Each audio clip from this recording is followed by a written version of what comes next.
Welcome to Yoga Sutra.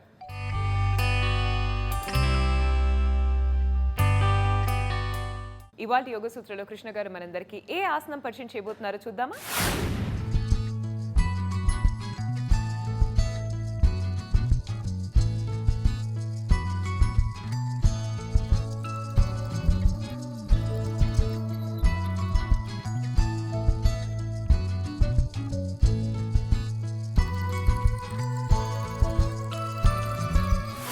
నమస్తే. ఈరోజు యోగా సూత్రాలో మనము చేసే ఆసనం పేరు భరద్వాజాసనము. ఈ భరద్వాజాసనము మనము ఏ విధంగా చేయాలి? ఈ భరద్వాజాసనం మనము ఈరోజు బెల్ట్ సహాయంతో చేస్తున్నాము. ఈ ఆసనం చేసేటప్పుడు ఎలాంటి జాగ్రత్తలు తీసుకోవాలి, ఈ ఆసనంతో మనకు ఎలాంటి లాభాలు కలుగుతాయి అనేది తెలుసుకునే ముందు మనము వార్మప్ చేయాలి. కాళ్ళని బాగా ఉపయోగించుతాము కాబట్టి కాళ్ళని బద్ధకోణాసనంలో వెళ్ళి వార్మప్ చేసుకుందాము. ఈ విధంగా పాదాలని దగ్గరగా పెట్టేసి తొడలని బాగా పైకి కిందికి అంటూ మనము కాళ్ళని వార్మప్ చేసుకోవాలి. శ్వాస తీసుకుంటూ శ్వాసని వదిలేస్తూ ఇక్కడ మనము బద్ధకోణాసనంలో కాళ్ళని ఆడించుతాము.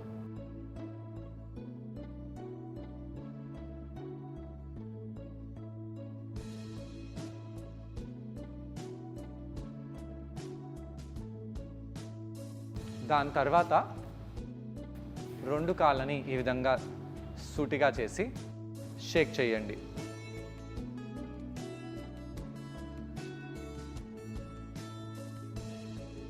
పాదాలని దగ్గరగా దూరంగా చేస్తూ ఉండాలి.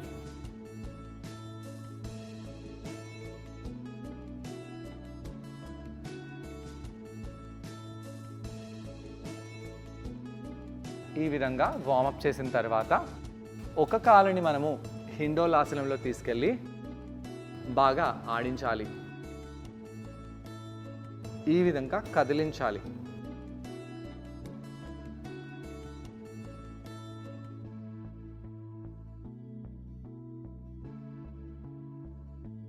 కుడి కాలుని సూటిగా చేసేసి ఎడమ పాదాన్ని కూడా అదే విధంగా తెచ్చి కాలుని కదిలించండి.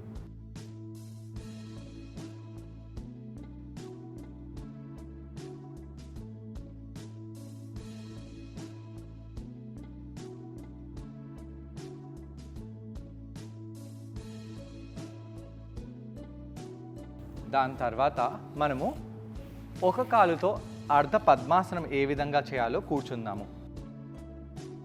ఈ విధంగా ఒక కాలుని పద్మాసనంలో తెచ్చి తొడపై పెట్టండి. ఈ మోకాల్ని కొద్దిగా కిందికి లాగాలి. ఇలా లాగడం వలన ఏమనిపిస్తుంది? ఈ యొక్క కుడి తొడలో ఉండే కండరాలకి ఇక్కడ బాగా ప్రభావం అనేది పడుతుంది. ఇక్కడ కొంత సమయం పాటు ఉండండి. మన ఎడమ కాలు ఒక స్లాంట్లో ఉంది. ఈ ఎడమ కాలుని సూటిగా పెట్టి ఈ ఆసనం చేసినట్టు అయితే ఆ కుడి తొడలో వచ్చే స్ట్రెచ్ ఇంకా ఎక్కువగా ఉంటుంది. ఈ స్ట్రెచ్ని గమనించండి. కొంత సమయం పాటు ఉండండి. దాని తర్వాత కుడి పాదాన్ని సూటిగా చేసి ఎడమ కాలు కొద్దిగా బయటి వైపు చేసి ఈ విధంగా ఎడమ పాదాన్ని మనము పద్మాసనంలో తీసుకెళ్తాము. ఎడమ కాల్లో ఎలా అనిపిస్తుందో గమనిస్తూ ఇక్కడ అలానే ఉండాలి. ఎడమ తొడ బయటి భాగంలో స్ట్రెచ్ని గమనిస్తూ ఇక్కడ ఉండి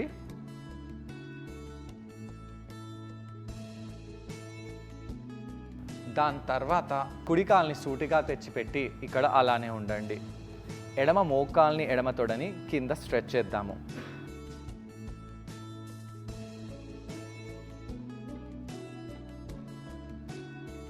దీని తర్వాత మనము ఈ విధంగా వజ్రాసనంలో కూర్చోవాలి. వజ్రాసనంలో కూర్చున్నప్పుడు మనము మన శరీర పైభాగాన్ని వార్మప్ చేయాలి. చేతులని పైకి కిందికి చేస్తూ ఈ విధంగా వార్మప్ చేయవచ్చు.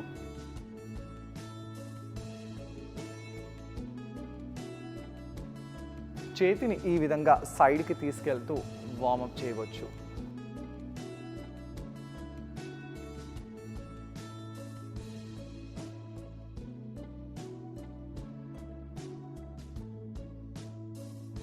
మళ్ళీ కుడివైపు ట్విస్ట్ చేస్తూ పొట్ట కండరాలను లోపలికి బిగించండి.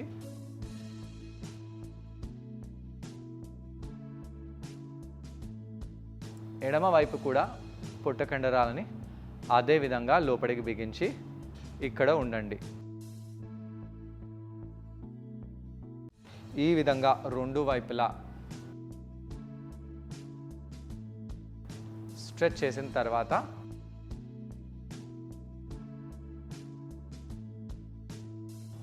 నెమ్మదిగా మోకాళ్ళని పాదాలని దూరంగా చేసి ఇక్కడ ఉండాలి. శ్వాస తీసుకుంటూ శ్వాస వదిలేస్తూ వీరాసనంలో కొంత సమయం పాటు కూర్చొని తర్వాత మీ ఎడమ పాదాన్ని ముందుకు చేసి ఈ విధంగా పద్మాసనంలో పెట్టి తెచ్చిపెట్టండి. ఇది భరద్వాజాసనంలో మీ పాదాలు ఈ విధంగా ఉంటాయి. ఒక కాలుని ఈ విధంగా పైకి పెట్టడం వలన ఈ ఎడమ తొడలో స్ట్రెచ్ బాగా పడుతుంది. ఈ కాలులో వజ్రాసనంలో ఉండడం వలన ఈ కాలులో కూడా స్ట్రెచ్ అనేది తెలిసి వస్తుంది. మోకాల్ని ఇంకా జారినట్టుగా తీసుకెళ్ళి పెట్టి ఇక్కడ కూడా మీరు ఉండవచ్చు. వీపుని నిటారుగా చేసి ఇక్కడ అలానే ఉండండి. మీ రెండు మోకాళ్ళు ఎడమ వైపు ఉన్నాయి. మన పృష్ఠభాగము ఇక్కడ ఎడమ వైపు ఉంది కాబట్టి ఎడమ వైపే టర్న్ అవ్వండి. ఇలా టర్న్ అవుతూ మనము ఆసనం చేయాలి. ఈ భరద్వాజాసనంలో మనము బెల్ట్ని ఉపయోగించాలని అనుకుంటున్నాము. ఎక్కడ చేస్తున్నాము? ఈ కాలు ఇక్కడ పైకి తెచ్చి పెట్టాలంటే కొద్దిగా కష్టంగా భావిస్తాము. నా కాలు అయితే స్థిమితంగా ఉంది. అయితే ఈ కాలుని మీరు ఈ విధంగా ఒకసారి టర్న్ చేసి గట్టిగా చేసి ఇలా వీపు వెనకాల నుంచి తీసుకెళ్ళండి. కాల్ని పైకి లాగుతూ ఈ మోకాల్ని కింద పెట్టేలాగా ప్రెస్ చేసి ఈ కుడి పృష్ఠభాగాన్ని కూడా కింద పెట్టి మనము ఎడమ చేతితో కాలుని గట్టిగా లాగండి. కుడి చేతితో కూడా లాగవచ్చు. అలా లాగుతూ మనము ఈ యొక్క భరద్వాజాసనము ఇక్కడ చేయాలి. మన నడుము చుట్టూ బెల్ట్ ఉండడం వలన ఈ బెల్ట్ నడుముకి సపోర్ట్గా ఉంటుంది. నడుము నిటారుగా ఉండడానికి ఇక్కడ మనకు చాలా హెల్ప్ఫుల్గా ఉంటుంది. శ్వాస తీసుకుంటూ శ్వాస వదిలేస్తూ ఇక్కడ ఎడమ వైపు అదే విధంగా ఉండి ముఖ్యంగా ఎడమ తొడలో ఎలా అనిపిస్తుందో గమనించి నెమ్మదిగా ఇదే ఆసనాన్ని రెండో వైపు చేద్దాము. ఎడమ కాలుని వజ్రాసనంలో పెట్టి కుడి కాలుని మనము పద్మాసనంలో పెట్టాలి. అలా పెట్టిన కాలుని బెల్ట్తో పట్టుకొని బెల్ట్ని నడుము చుట్టూ తీస్తూ ఇలా కుడి చేతితో అయినా పట్టుకోండి లేదా ఎడమ చేతితో అయినా పట్టుకోండి. అలా పట్టుకొని మనము కుడివైపే ట్విస్ట్ అవ్వాలి. ఏ పాదాన్ని అయితే పద్మాసనంలో పెట్టామో అటువైపు ట్విస్ట్ అవ్వాలి. దీంట్లో పరివృత్త భరద్వాజాసనం అని, పార్శ్వ భరద్వాజాసనం అని అలాంటి ఎన్నో వేరియేషన్స్ ఉన్నాయి. అవన్నీ వేరియేషన్స్ మనము ముందు వచ్చే ఎపిసోడ్స్లో చేద్దాము. ఇలా ఆసనంలో కొంత సమయం పాటు ఉండి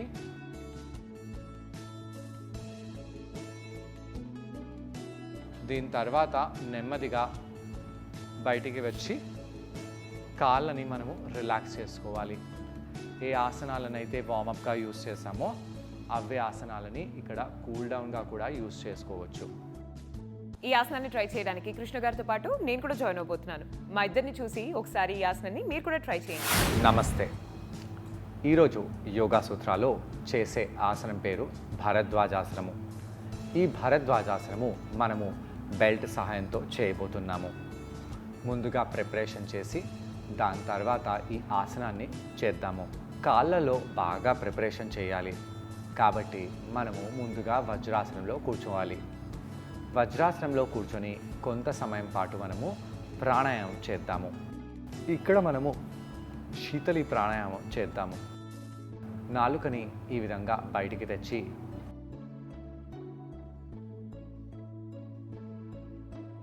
అని శ్వాస తీసుకొని కళ్ళని మూసివేసి దాని తర్వాత ముక్కుతో ఎక్సేల్ చేయాలి.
ఈ విధంగా ప్రాణాయామం చేసిన తర్వాత కొంత సమయం పాటు మన శరీరంలో ఎలాంటి చేంజెస్ అయ్యాయో దాన్ని గమనిస్తూ ఇక్కడ అలానే ఉండాలి. ఇక్కడ మనకు మన గొంతులో, నోటిలో, ఛాతిలో శీతలంగా, చల్లదనంగా అనిపిస్తుంది. దాని తర్వాత నెమ్మదిగా కళ్ళని తెరవండి. సుఖాసనంలో వెళ్ళి కూర్చోండి. సుఖాసనంలో మనము బద్ధకొనాసనంలో వెళ్ళి కాళ్ళని ఆడించాలి.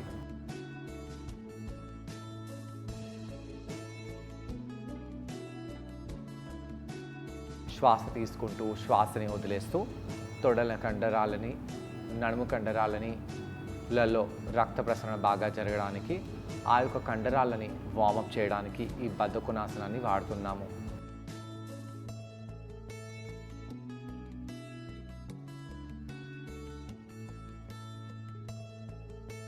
ఈ విధంగా కాళ్ళని బాగా ఆడించుతూ వీపుని నిటారుగా చేసి పెట్టండి. దాని తర్వాత రెండు కాళ్ళని సూటిగా చేసి పెట్టి మనము కాళ్ళని బాగా దూరంగా చేయడము, దగ్గరగా చేయడం అనేది చేయాలి. చేతులని వెనకాల సపోర్ట్ తీసుకొని ఈ విధంగా కాళ్ళని దూరంగా, దగ్గరగా తెస్తూ ఉండండి.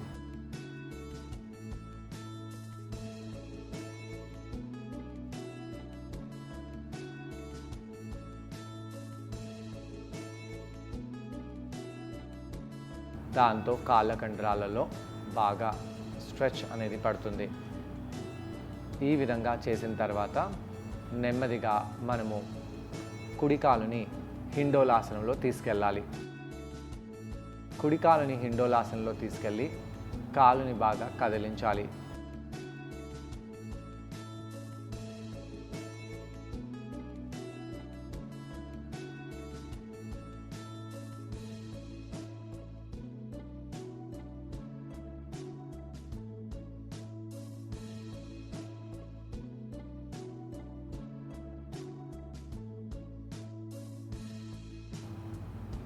కుడి తొడల కింద, కుడి నడుము దగ్గర ఎలా అనిపిస్తుందో గమనిస్తూ ఎడమ కాలుని కూడా అదే విధంగా మనము స్ట్రెచ్ చేద్దాము.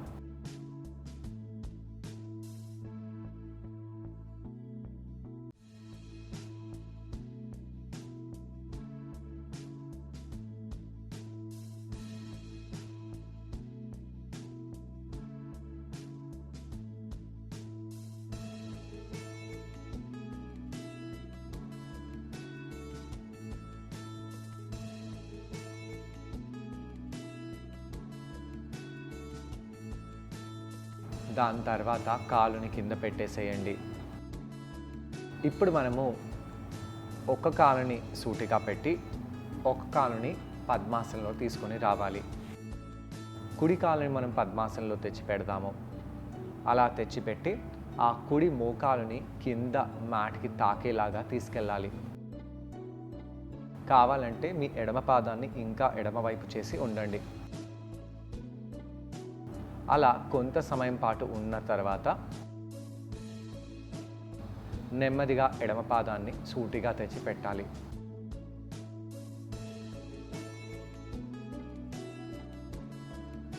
శ్వాస తీసుకుంటూ శ్వాసని వదిలేస్తూ ఇక్కడ కొంత సమయం పాటు ఉంటూ చేతులని పైకి చేసి ఫార్వర్డ్గా బెండ్ అవ్వండి.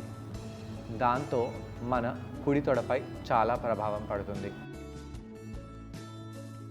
అలా చేసి పైకి వచ్చేసి కుడి పాదాన్ని అదే విధంగా పెట్టి ఎడమ కాలుని వజ్రాసనంలో వెనకాల వైపు తీసుకెళ్ళాలి. వజ్రాసనంలో తీసుకెళ్ళమనగానే కాళ్ళ మడమ పైన కూర్చునేలాగా కాలుని పైకి వెనకాలకి తీసుకెళ్ళకూడదు.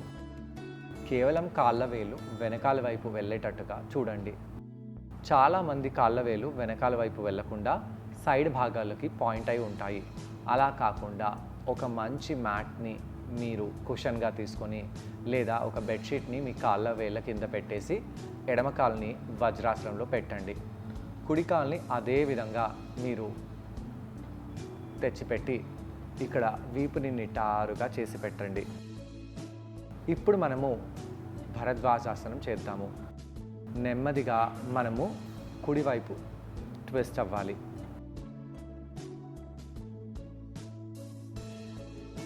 ఇలా కుడివైపు ట్విస్ట్ అవుతున్నప్పుడు మన కుడి కాలు వేళ్ళు కింద జారిపోతున్నాయి. కాబట్టి ఇక్కడ మనము బెల్ట్ సహాయాన్ని తీసుకుందాము. ఈ బెల్ట్ని మనము కుడి కాలుకి చుట్టేసి ఈ విధంగా మనము బెల్ట్ని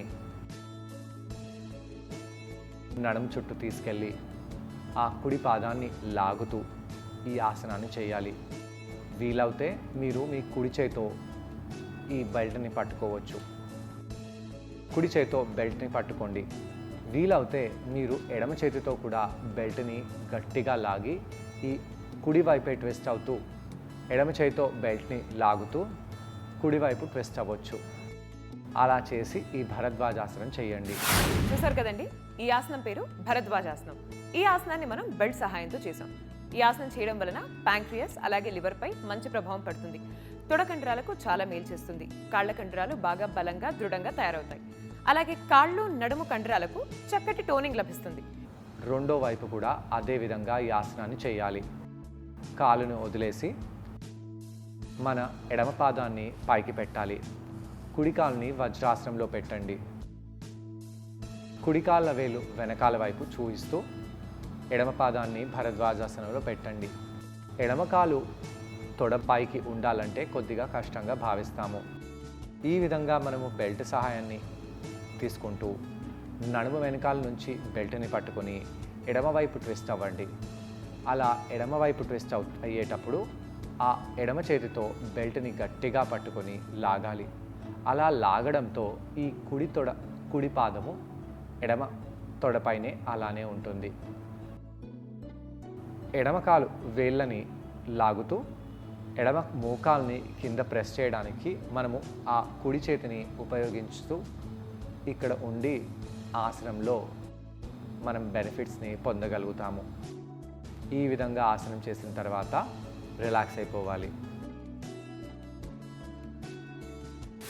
ఇలా కౌంటర్ చేయడం వలన కాళ్ల కండరాలు, నడుం కండరాలు అలాగే తొడ కండరాలు బాగా స్ట్రెచ్ రిలాక్స్ అయిపోతాయి. ఇవాళ యోగ సూత్రంలో కృష్ణ గారిని మనం అడగబోయే ప్రశ్న ఏంటంటే, ఈ ఆసనం చేసేటప్పుడు మనం ఎటువంటి జాగ్రత్తలు పాటించాలి? ఈ ప్రశ్నకు సమాధానం కృష్ణ గారిని అడిగి తెలుసుకుందాం. ఈ ఆసనం చేసేటప్పుడు ఎలాంటి జాగ్రత్తలు తీసుకోవాలి? మోకాళ్ళ నొప్పులు ఉన్నవాళ్ళు ఇలాంటి ఆసనాలు చేయకూడదు. ఒక్క కాలుని వజ్రాసనంలో పెడుతున్నాము, ఒక్క కాలుని పద్మాసనంలో పెడుతున్నాము. పద్మాసనంలో కూడా చూటిగా పెట్టకుండా ఎలివేటెడ్గా పెడుతున్నాము. మీ మోకాళ్ళకి ఈ యొక్క ఆసనము అస్సలు మంచిది కాదు. కానీ తొడ కండరాలకి ఈ యొక్క ఆసనం చాలా చాలా మంచిది. వృద్ధులు ఈ ఆసనాన్ని చేయకూడదు. మీ మోకాళ్ళ నొప్పులు ఎక్కువ అవుతాయి. ఇలా ట్విస్ట్ అవ్వడం వలన మనకు చాలా మంచిది. కానీ లోవర్ బ్యాక్లో పెయిన్ ఉన్న వాళ్ళు ఈ భరద్వాజాసనంలో చాలా కొద్దిగానే ట్విస్ట్ అవ్వాలి. ఎక్కువగా ట్విస్ట్ అవుతే మీ నడుములో ఉన్న డిస్క్ ప్రాబ్లం తొందరగా వచ్చేస్తుంది. చూసారు కదండి ఇవాల్టి యోగ సూత్రలో భరద్వాజాసనం. ఈ ఆసనాన్ని మీరందరూ తప్పకుండా ట్రై చేసి దీనివల్ల వచ్చే బెనిఫిట్స్ ని మీరు కూడా పొందండి. తిరిగి రేపటి ఎపిసోడ్ లో మరో ఆసనంతో మరికొన్ని బెనిఫిట్స్ తో మళ్ళీ కలుసుకుందాం. అంతవరకు టేక్ కేర్, బాయ్.